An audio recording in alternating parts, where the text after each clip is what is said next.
जय श्री कृष्णा। आइए सुनते हैं आज शक्तिला एकादशी पर गीता का यह अध्याय। भगवान शिव कहते हैं, हे पार्वती, अब मैं 7वें अध्याय का महात्म्य बतलाता हूँ, जिसे सुनकर कानों में अमृत राशि भर जाती है। पाटलिपुत्र नामक एक दुर्गम नगर है, जिसका गोपुर द्वार बहुत ही ऊंचा है। उस नगर में शंकुकर नामक एक ब्राह्मण रहता था।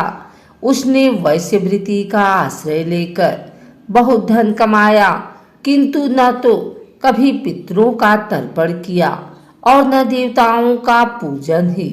वह धनोपार्जन में तत्पर होकर राजाओं को ही भोज दिया करता था। एक समय की बात है, उस ब्राह्मण ने अपना चौथा विवाह करने के लिए पुत्रों और बंधुओं के साथ यात्रा की। मार्ग में आधी रात के समय जब वह सो रहा था, तब एक सर्प ने कहीं से आकर उसकी बाँह में काट लिया। उसके काटते ही ऐसी अवस्था हो गई कि मणि, मंत्र और औषधि आदि से भी उसके शरीर की रक्षा असाध्य जान पड़ी।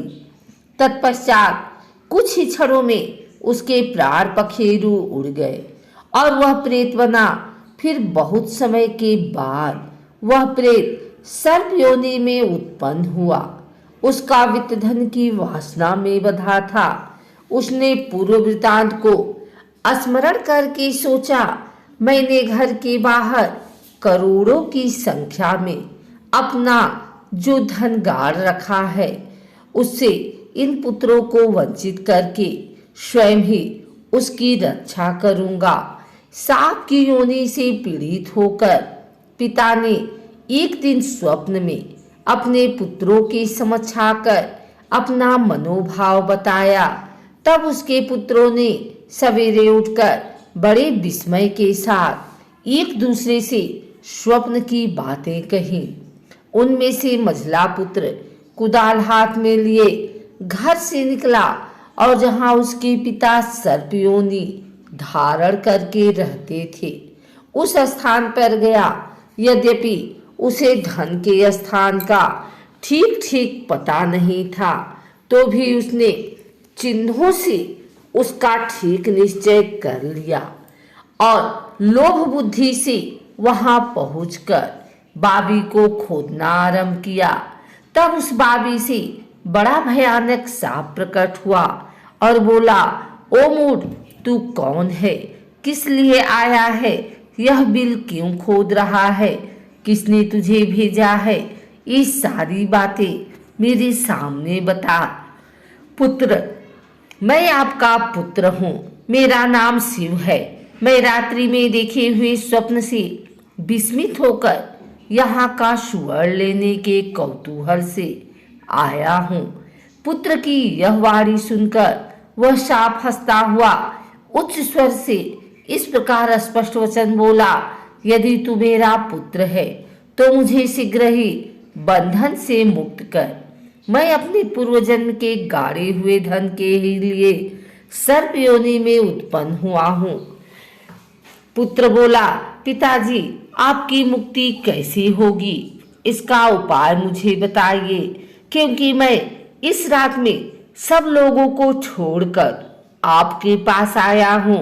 पिता बोला, बेटा, गीता के अमृतमय 7वें अध्याय को छोड़कर मुझे मुक्त करने में तीर्थ, दान, तप और यज्ञ भी सर्वथा समर्थ नहीं है। केवल गीता का 7वां अध्याय ही प्राणियों के जरा मृत्यु आदि दुखों को दूर करने वाला है। पुत्र, मेरे श्राद्ध के दिन गीता के 7वें अध्याय का पाठ करने वाले ब्राह्मण को श्रद्धा मुक्त भोजन कराओ। इससे निसंदेह मेरी मुक्ति हो जाएगी। वत्स, अपनी शक्ति के अनुसार पूर्ण श्रद्धा के साथ निर्व्यसी और वेद विद्या में प्रवीण अन्य ब्राह्मणों को भी भोजन कराना। सर्प योनि में पड़े हुए पिता की ये वचन सुनकर सभी पुत्रों ने उसकी आज्ञा अनुसार तथा उससे भी अधिक किया।